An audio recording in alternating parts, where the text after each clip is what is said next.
La caridad es una virtud divina, eso creo que lo sabemos todos, el hermano mayor lo ha dicho, es el ejercicio del amor. La caridad es amar a Dios sobre todas las cosas, además es una virtud que emana directamente de Dios y tiene una segunda parte que es amar al hombre como criaturas que somos de Dios. Además es una virtud que está en la esencia, en lo más fundamental de nosotros, en el principio de nuestra existencia. Amarás a Dios con todo tu ser, con toda tu mente, con todas tus fuerzas, con todo tu corazón.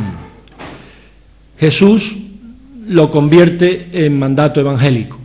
Amarás a Dios sobre todas las cosas y al prójimo como a ti mismo. Igual que la fe es el fundamento de nuestra religiosidad o de nuestra religión, la esperanza es el incentivo que nos mantiene y la caridad es el ejercicio de nuestra religión. La caridad, en definitiva, es manifestar nuestro amor a Dios. Y todo esto creo que hay que decirlo en una época o en un tiempo en que están en bogas muchos términos que hay por ahí. Yo me atrevo a decir que dentro de lo políticamente correcto, que tanto está de moda, términos que además que aquellos que lo dicen parece que tienen ya colgada pues la medalla de la veracidad o del buen hacer, la solidaridad, la justicia, la igualdad. Todo aquel que se precie de tener estos términos en la boca continuamente, pues ya sabe que está socialmente aceptado, que es moderno, etcétera, etcétera, etcétera.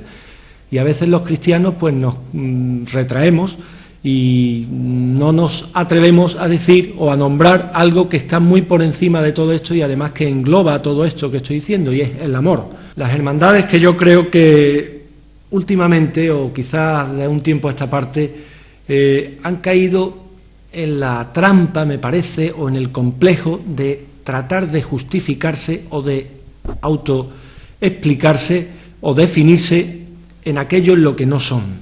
Y me explico.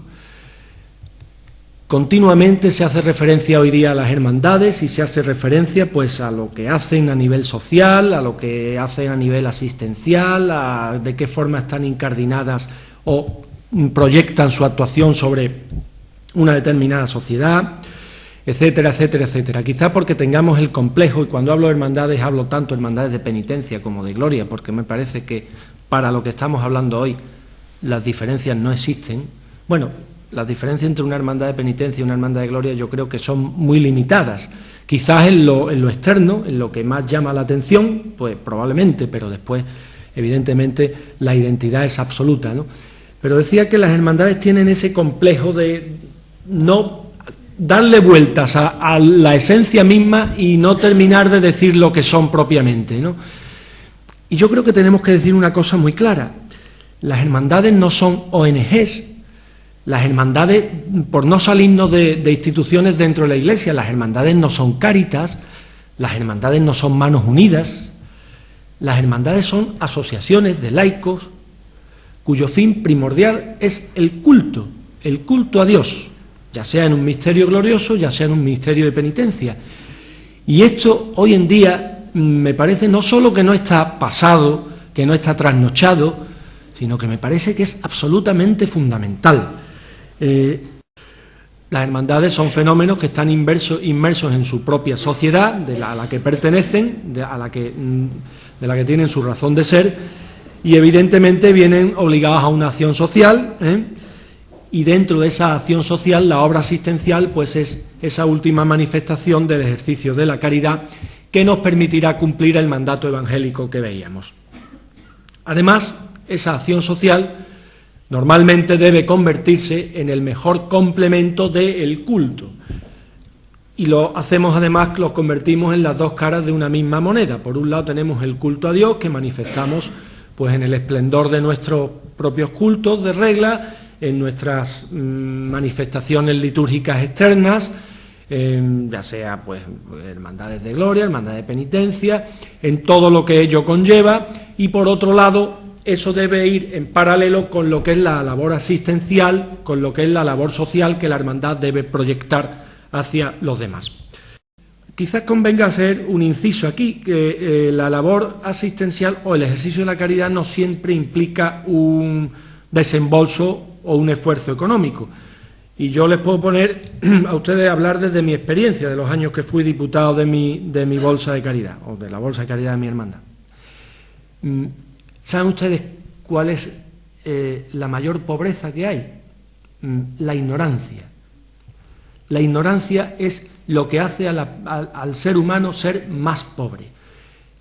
La persona formada, instruida, oculta, si es pobre puede salir de la pobreza, y raramente es pobre.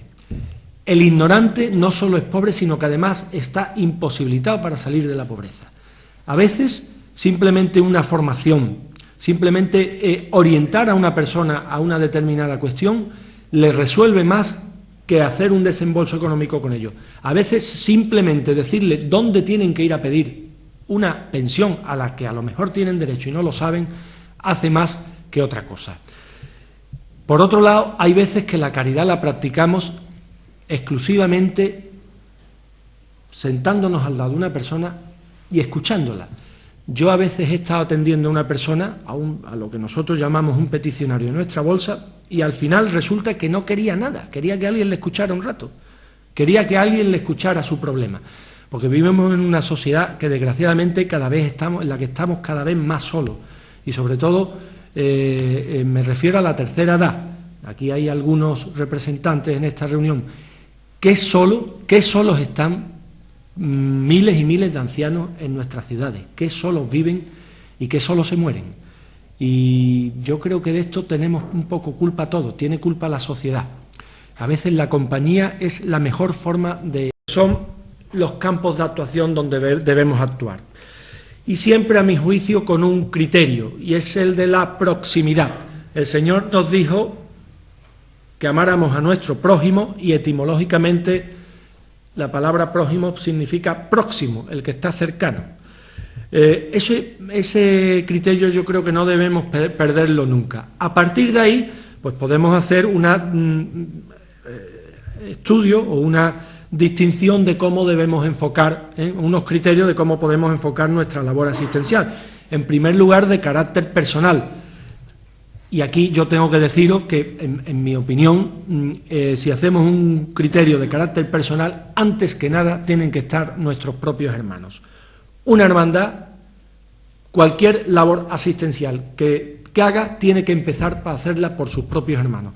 De nada sirve que vayamos a buscar a donde sea, a quien sea, porque está necesitado, si nos olvidamos de nuestros hermanos. Son la primera obligación. Y os puedo asegurar que muchas veces son los más difíciles, no tanto porque no exista necesidad entre nuestros hermanos, sino porque a veces son los más difíciles de encontrar, porque están ocultos, porque no se atreven a manifestar su necesidad. Ahí es donde tenemos que actuar de forma que nosotros suplamos esa falta de comunicación o esa temor que pueda tener una persona a hacernos ver claramente que tiene un problema.